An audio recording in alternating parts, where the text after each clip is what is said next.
So this is another like comic relief kind of songs after all the heartache. There's a song called The Homie Hop, okay? And that was again when I was in Manhattan Beach, and I was writing, actually the piece of music goes back.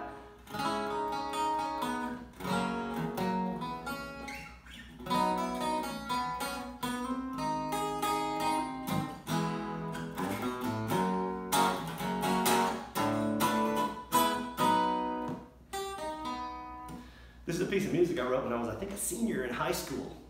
I remember my brother Joe listened to it and was like, "Oh my God, it's a Paul McCartney special." It was like one of these, pop songs with perfect resolution, really nice harmonic thing.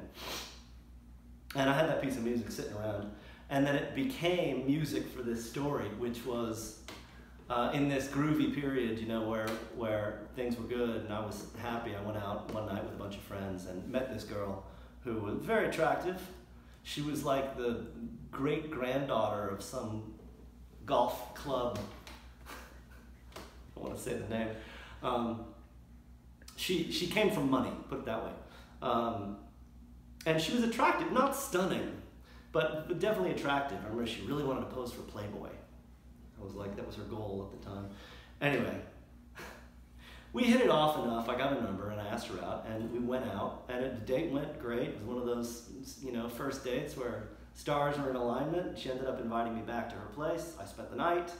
We had a good time, I spent the night the next morning. And then we had plans to go out again, but apparently she had met some of my friends and also got some numbers.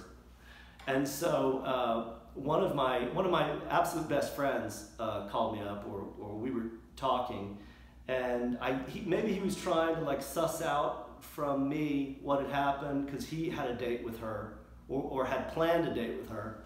And I was like, just innocently, he's asking me, I'm not one to kiss and tell, but when I'm getting the third degree from somebody, I'm like, yeah, like I spent the night with her. And he was like, why are you lying to me? Why are you lying to me? And it's like, I do not want to get into slut shaming. Like, you can do whatever you want, but when you tell one guy one story and another guy another story, and then it poisons their relationship, that's bad, that's bad news. So that's what had happened. He thought that I was lying about my date with her, because he had, or was going to have a date with her. And I think there was another guy who had a date later. Anyway, so, when a girl, like, goes from every guy in the group, one guy to the next, they call it the homie hop, She's a homie hopper, right? That's the term. So I just kind of wrote this song, and it's all tongue-in-cheek, it wasn't so bad an experience. But I just kind of had fun with it, especially on the bridge, which I took it to a ska place,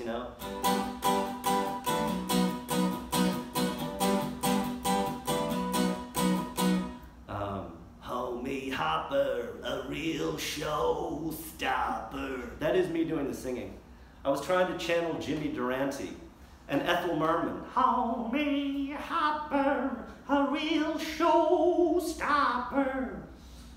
It's me doing all the voices. Anyway, it has a mean guitar solo, too. So I justify it for nothing else than it's got, And I like to put Easter eggs in my songs. Like, if you listen to Cream's Sunshine of Your Love, the solo Eric Clapton plays is actually from Blue Moon.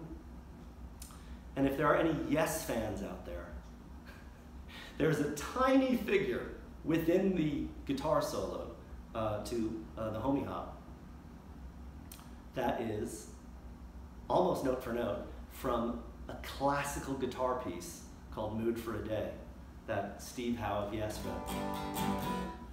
I won't play it, but anyway, if you're paying attention and you know Mood for a Day, you can just hear, oh yeah, just a few notes in there that came from a riff that I learned from Steve Howe. So thank you, Steve Howe.